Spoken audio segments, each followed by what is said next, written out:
Masjid Ar-Rahim Banjarmasin yang berada di samping Jalan Sultan Adam Banjarmasin Utara dipenuhi warga yang melaksanakan sholat tarawih malam Sabtu 28 Februari 2025 di malam pertama Ramadan 1446 Hijriah ini.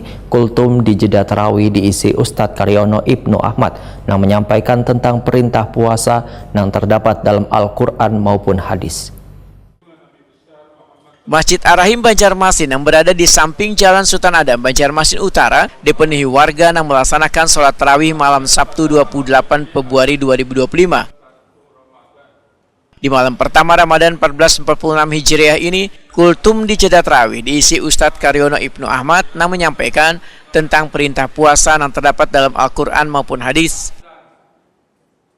Bulan Ramadan merupakan bulan istimewa serta memiliki berbagai keutamaan yang kada dimiliki oleh bulan-bulan lainnya. Ramadan merupakan bulan santunan, bulan yang dimana Allah Subhanahu wa Ta'ala melapangkan rezeki setiap hambanya.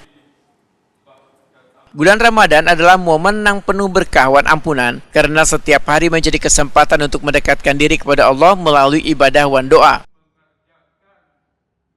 Kita melakukan ibadah apa saja, baik ibadah wajib maupun ibadah sunnah di bulan Ramadan itu adalah membakar dosa-dosa.